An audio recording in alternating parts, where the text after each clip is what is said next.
मी एक साधी आणि सामान्य मुलगी होते. माझे नाव आयशा. मी अशरफसोबत लग्न केले. आमची प्रेमकथा खूप मोठी होती.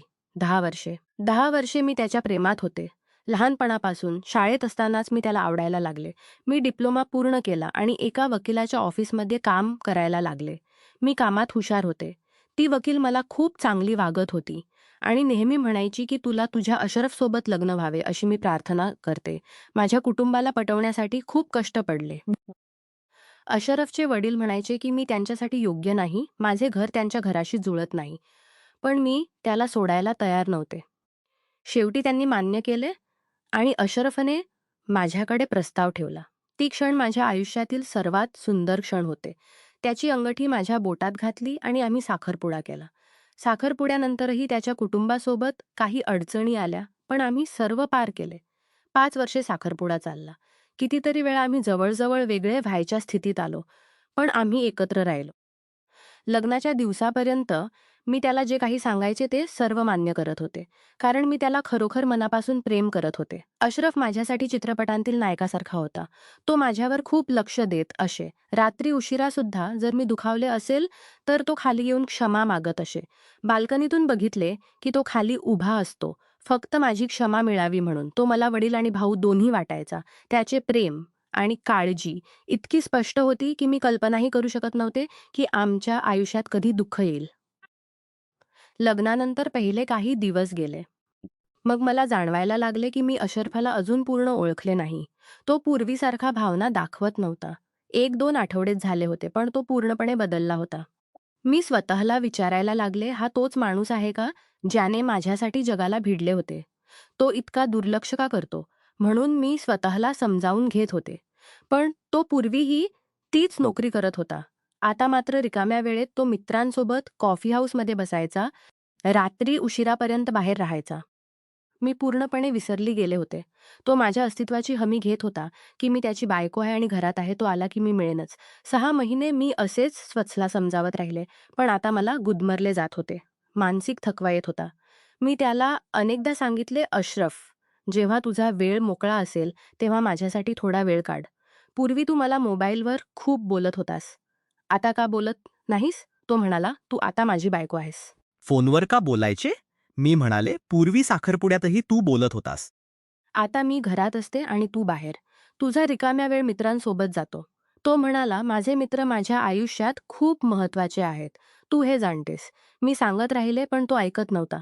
त्याची कार होती, तो चालवत असे. नसेल तर दुसरी कार घेऊन काम करायचा. त्याचे आयुष्य फक्त काम आणि मित्र झाले होते. माझ्यासाठी काहीच नव्हते. माझी एक शेजारीणी मैत्रीण झाली. ती माझ्या जवळची नवरा परदेशात होता, आणि ती एकटी राहत होती. मीही एकटी होते. म्हणून मी नेहमी तिच्याकडे जात असे आणि माझे दुःख सांगत असे. सुरुवातीला तिने मला समजावले की लग्न आणि प्रेम नवीन आहे, सवय होईल. मी म्हणाले, पण इतका फरक नको. थोडे तरी लक्ष असावे. साखरपुड्यात तो मला फिरवायला नेत असे, प्रवास करत असे. आता मी त्याची बायको आहे आणि तो माझ्यासोबत बसतही नाही. एकदा अलियाने विचारले, अजून मुले झाली नाहीत का? मी म्हणाले, जर मुलगा असता तर मी त्याच्यात व्यस्त राहिले असते. मी त्याला प्रेम करते, फक्त थोडे लक्ष हवे आहे. त्या रात्री मी अशरफला फोन करून खूप विनंती केली. तो आला आणि थोडा वेळ बसल्यावर मी त्याला सांगितले की आपल्याला अजून मूल झाले नाही. सुरुवातीला मला याची फारशी काळजी नव्हती. कारण अनेकांनी सांगितले होते की 1 वर्षानंतर विचार करा. पण आता मी तयार होते. तो खुश झाला. म्हणाला, ठीक आहे. मी एक दिवस येईन डॉक्टरांकडे. अलियाने चांगल्या डॉक्टरांचे नाव शोधून दिले. मी माझ्या आईला बोलवले. पण अशरफ आलाच नाही. त्याने कामाचे कारण दिले, मी आणि आई गेलो. डॉक्टरांनी सांगितले की नवऱ्यानेही तपासणी करणे गरजेचे आहे. पण मी म्हणाले, आधी मला बघा. मला कळले की माझ्या गर्भधारणेत मोठी अडचण आहे. जवळजवळ अशक्य. मी फार दुःखी झाले. अलियाकडे गेले. मला मूल हवे होते, अशरफपासून. मला मूल लक्ष देत नसला तरी मी त्याला आनंद देऊ इच्छित होते. अलियाने मला धीर दिला. मी अशरफला सांगितले. त्याची प्रतिक्रिया फार थंड होती. ठीक आहे, चालेल, फक्त इतकेच. मी म्हणाले, मुलांबद्दल बोलत आहे आणि तू ठीक आहे म्हणतोस. तो म्हणाला, मी तुझ्या या क्षुद्र गोष्टींसाठी वेळ नाही. मी काम करतो, जबाबदाऱ्या आहेत.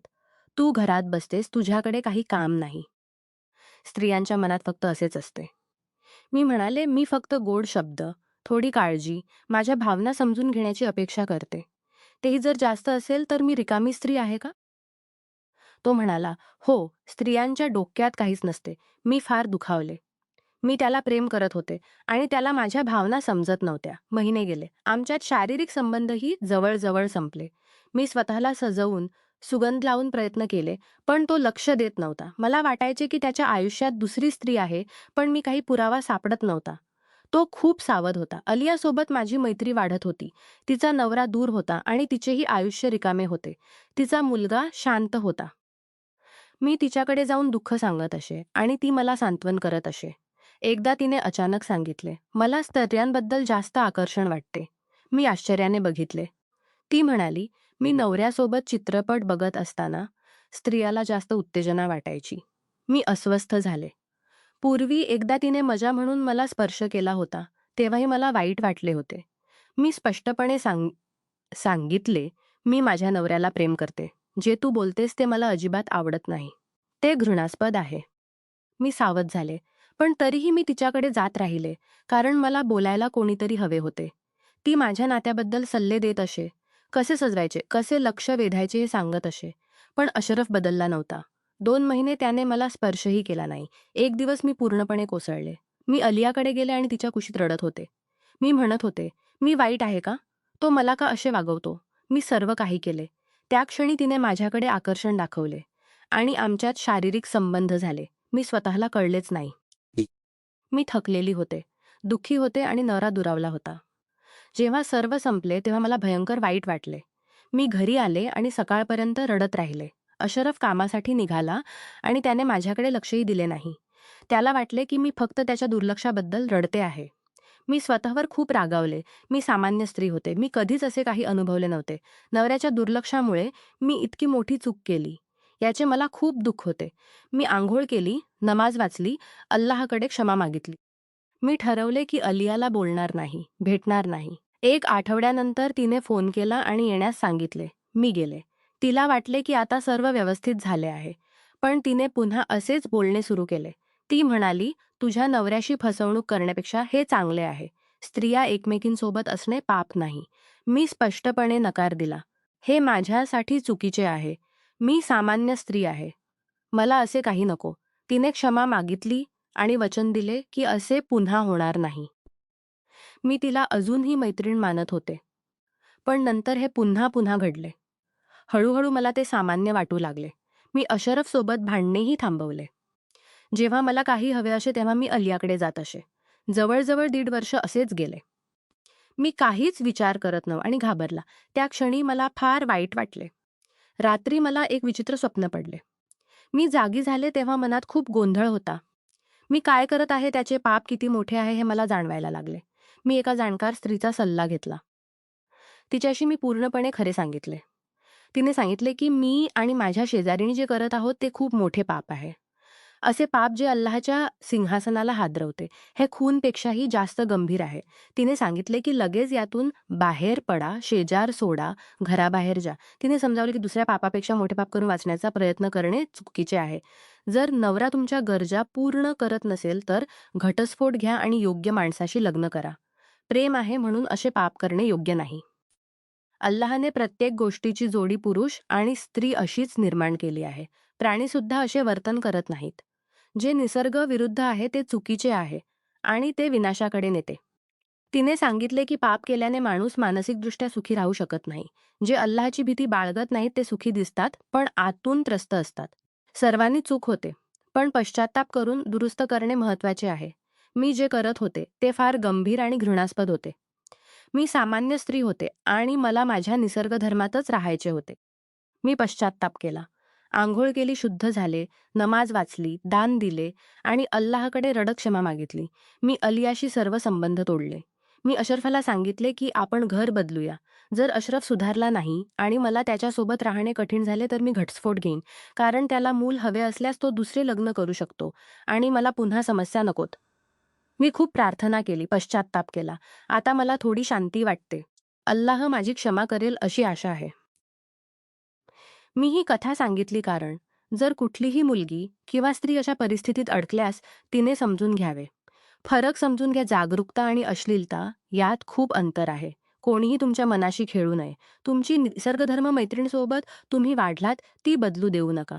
शेजारी किंवा मैत्रिणीकडून असे चुकीचे वर्तन जाणवले तर सावध राहा. आजच्या काळात स्त्रीपासूनही सावध राहावे लागते, जसे पुरुषांपासून राहावे लागते. जर नवरा दुर्लक्ष करत असेल तर योग्य सल्ला घ्या, संवाद साधा किंवा गरज पडल्यास कायदेशीर मार्गाने निर्णय घ्या. पण कधीही अशा पापाच्या मार्गावर जाऊ नका. अल्लाह सर्वांना योग्य मार्ग दाखवो, सर्वांची क्षमा करो आणि अशा वाईट प्रभावांपासून दूर ठेवो. नमस्कार मित्रांनो, तुम्हाला ही कथा आवडली असेल तर चॅनेलला सबस्क्राईब करायला विसरू नका. आणि यापेक्षाही अधिक रंजक व्हिडिओ पाहण्यासाठी माझ्या चॅनेलवर नुकताच अपलोड केलेला नवीन व्हिडिओ नक्की पहा. तो तुम्हाला खूप आवडेल अशी मला आशा आहे.